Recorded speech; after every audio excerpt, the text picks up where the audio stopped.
बिस्मिल्लाहिर्रहमानिर्रहीम। नाज़रीन अस्सलाम वालेकुम। कुछ बातें हैं। एक तो गिरफ़्तारियों का सीज़न शुरू हो चुका है, बल्कि ईद के बाद काफ़ी गर्मा गर्मी तेज़ी आ गई है।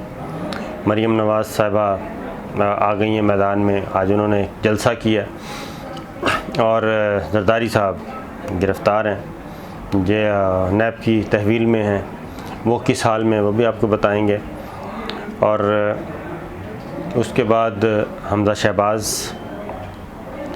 गिरफ़्तार हो चुके हैं, उनकी ज़िंदगी कैसे गुज़र रही है वो भी आपसे शेयर करेंगे। लेकिन सबसे पहले वज़ीर-ए-आज़म इमरान ख़ान ने कल ख़िताब किया और पाकिस्तान टेलीविज़न से वो नशर हुआ, लेकिन कौमी नशरियाती राब्ते पे head of state, head of the government, chief executive हैं इमरान ख़ान साहब। उनका ख़िताब पीटीवी पे एक दफ़ा तो ब्रेक लेनी पड़ी, 2 दफ़ा बल्कि, और आवाज़ उनकी म्यूट हुई।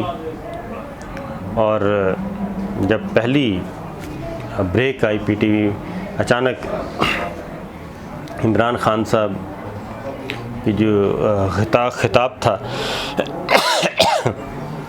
जो ख़िताब था वो गायब हो गया और चंद लम्हों के लिए अफवाहें भी शुरू हो गई और उन चंद सेकंड में फ़ोन कॉल्स भी आईं कि ये क्या हो गया। मुख्तलिफ़ चहमगोइयाँ कि ऐसी क्या बात थी कि वज़ीर-ए-आज़म का ख़िताब पीटीवी को काटना पड़ा, जबकि पीटीवी उनकी अपनी गवर्नमेंट है, पीटीवी उनके अंडर है। लेकिन हमने भी पता लगाने की कोशिश की, क्योंकि उस वक्त तो ज़ाहिर है फ़ोन पे कोई नहीं बताने के लिए तैयार होता कि हुआ क्या। फिर 2 दफ़ा उसकी आवाज़ म्यूट की गई, ऐसे ही लगा जैसे म्यूट कर दी गई है। और उस पर भी रूमर्स का सिलसिला शुरू हो गया कि ये कौन था जो वज़ीर-ए-आज़म से भी बड़ा है, पीटीवी में बैठा है, और उनका ख़िताब भी डिसकंटिन्यू हुआ। फिर उसकी आवाज़ को म्यूट कर दिया गया वज़ीर-ए-आज़म को।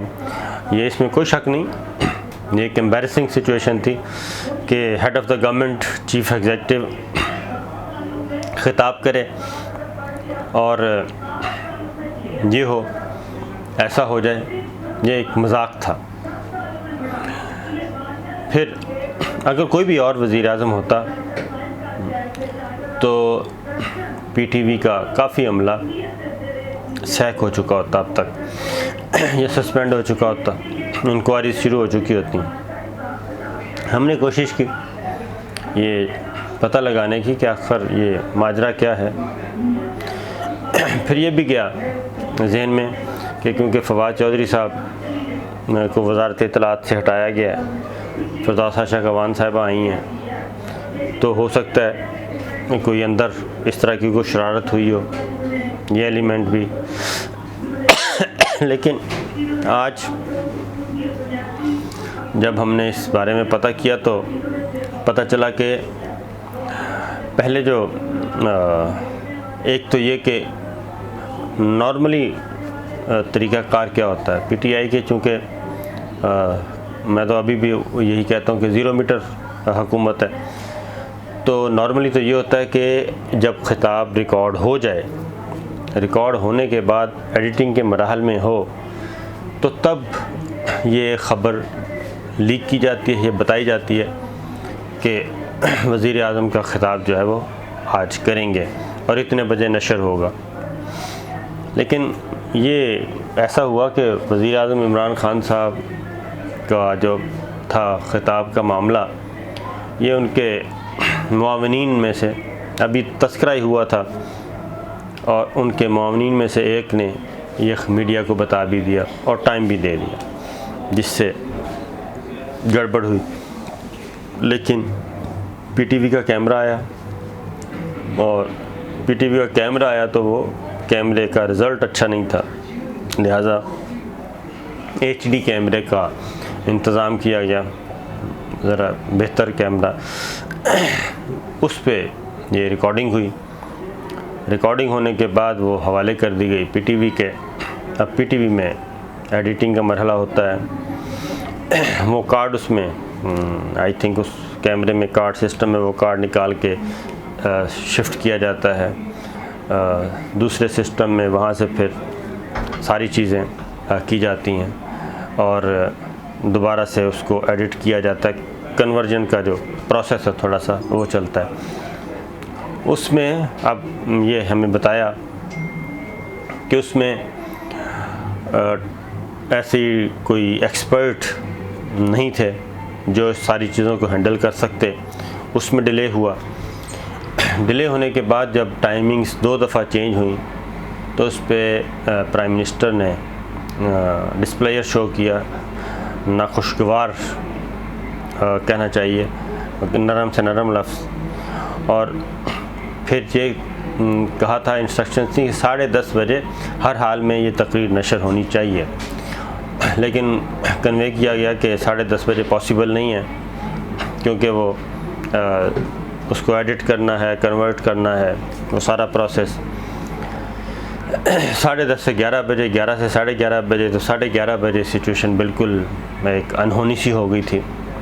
उसमें फिर उन्होंने प्राइम मिनिस्टर ऑफिस से जब ये मुसलसल डिले की बात, तो कोई समझाने वाला था नहीं।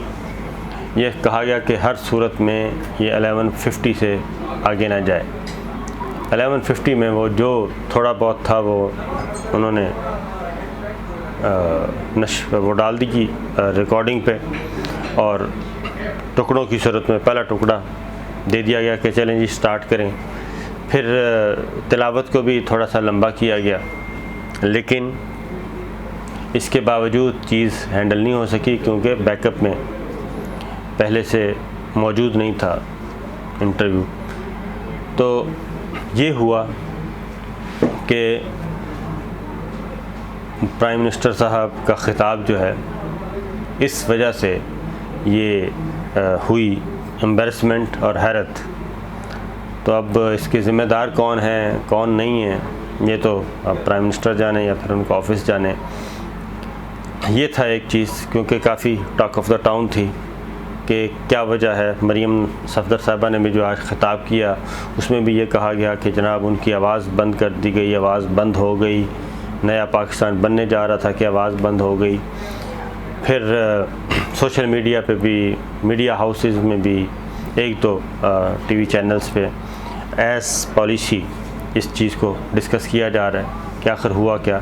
लेकिन हुआ यही, क्योंकि सीनियर मोस्ट पीटीवी के ऑफिशियल से हमारी बात हुई, अदरवाइज़ भी जो इससे रिलेटेड थे सबसे हुई, तो उसमें से कोई ऐसी चीज़ नहीं निकली कि कहा जाए कि जनाब ये वाक़तन कोई ऐसा हुआ है। तो ये तो एक ये चीज़ थी। अब आते हैं आसिफ अली ज़रदारी साहब की तरफ। ज़रदारी साहब के वकला फ़ारूक चनाक साहब मैनेज कर रहे हैं किसी तरीके से कि ज़रदारी साहब को हॉस्पिटल शिफ्ट कर दिया जाए, जबकि ज़रदारी साहब ये बात समझ गए हैं। और जब उनको पता चला कि आपको हॉस्पिटल शिफ्ट पिम्स शिफ्ट करना है, तो उन्होंने बड़ा इस पर नागवारी का इजहार किया और उन्होंने शिकवा किया। उन्होंने कहा कि ये जो मेरे लोग हैं, और ख़ास तौर पे 1-2 वकीलों का नाम लिया, उन्होंने कहा ये मेरी सर्कस लगवाना चाहते हैं। फिर ज़रदारी साहब की एक रीडिंग है जो गपशप हुई। ज़रदारी साहब अपनी जो कैद है वो बड़े हौसले से इस गिरफ़्तारी को ले रहे हैं और उन्होंने नायब हुकाम से कहा कि ये इस तरह की ड्रामेबाजी कर रहे हैं मेरे अपने लोग ही और मेरी सर्कस बनवाना चाहते हैं, तो मैं यहाँ पर बड़ा कंफर्टेबल हूँ और मुझे यहीं रखा जाए, यानी कि नायब की तहवील में इस्लामाबाद ऑफिस में, कि मैंने यहीं रहना है।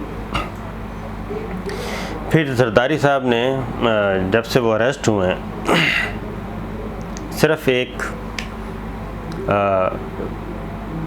फरमाइश होती है उनकी हर 2 घंटे के बाद, 4 घंटे के बाद, कि मैंने अपनी बेटी आसफ़ा से बात करनी है। आसफ़ा की आवाज़ सुनवा दें।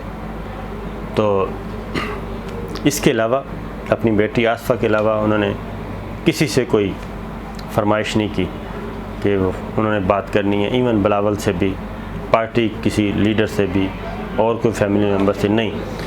सिर्फ आसफ़ा के साथ वो करते हैं और कह के करते हैं कि मेरी बात करवाएं। फिर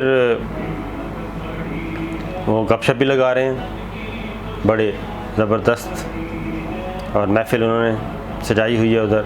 सिगरेट बहुत पी रहे हैं, बहुत ज़्यादा सिगरेट पी रहे हैं। फिर एक दो मीडिया हाउसेस के जो ओनर हैं वो मुसलसल कोशिश कर रहे हैं कि किसी तरीके से उनकी मुलाकात हो जाए जरदारी साहब से, लेकिन अभी तक हो नहीं पा रही, और वो कोई कुछ चीज़ भी पहुंचाना चाहते हैं, वो अभी तक अलाउ नहीं हो रहा, 2 मीडिया हाउसेस। उसके बाद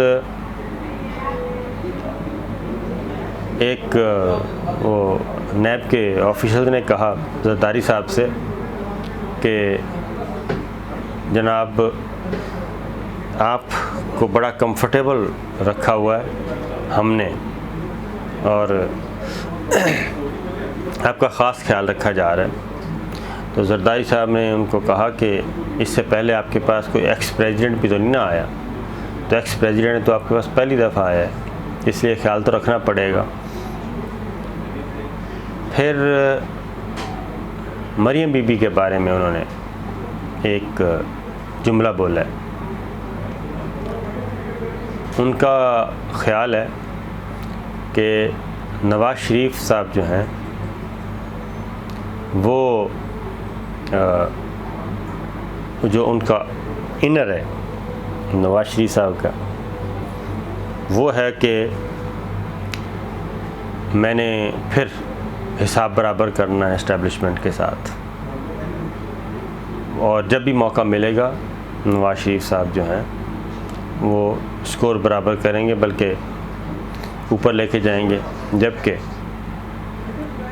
मरियम सफदर साहिबा के बारे में जरदारी साहब का कहना है कि ये नापायदार हैं, ये किसी वक्त भी स्लिप हो सकती हैं और कंप्रोमाइज़ कर सकती हैं।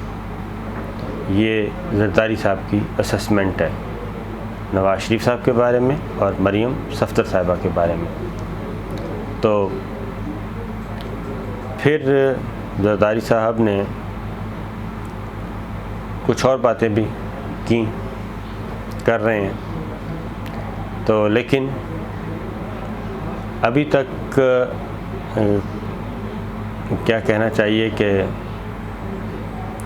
उन्होंने किसी किस्म की कोई नरमी शर्मी वाली बात नहीं की, क्योंकि एक मैनेज करने वाली बात कर रहा था कि उनको ये था कि उनको हॉस्पिटल शिफ्ट कर दिया जाए। उनकी मेडिकल रिपोर्ट में किसी एक डॉक्टर साहब ने कुछ ऐसी चीज़ लिख दी कि जिससे जवाज़ पैदा हो सके। तो जरदारी साहब ने वो बात भी अभी तक नहीं मानी, मानने के लिए तैयार नहीं है। वॉक शॉक कर रहे हैं वो बहुत अच्छी, और लेकिन वीक हैं हेल्थ वाइज, फिज़िकली।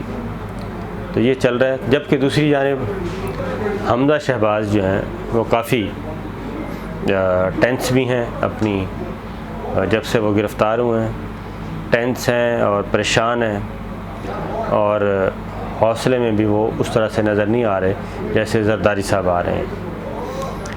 फिर आते हैं जी, एक आखिरी बात करते हैं अल्ताफ़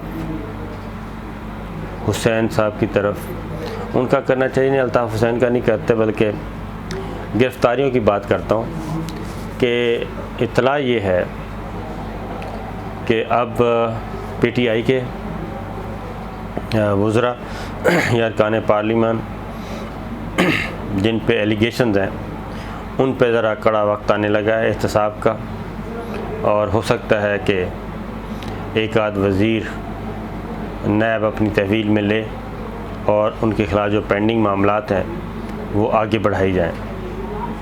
ये एक ख़बर। दूसरी, सीएम सिंध सैयद मुराद अली शाह, उनके लिए भी कोई अच्छे वक्त की ख़बर नहीं है। उनके बारे में भी है कि कोई उनकी तरफ भी जो एहतसाब का है प्रोसेस, एहतसाब साहब जो हैं वो वज़ीर आला सिंध की तरफ बढ़ेंगे और वज़ीर आला सिंध जो हैं वो काफ़ी ज़्यादा मुश्किल में आ सकते हैं। इवन उनकी गिरफ़्तारी भी हो सकती है और उसके बाद क्या पीपल्स पार्टी सिंध में नया वज़ीर आला मुंतखब कर पाएगी या नहीं, ये एक बड़ी इम्पॉर्टेंट चीज़ है।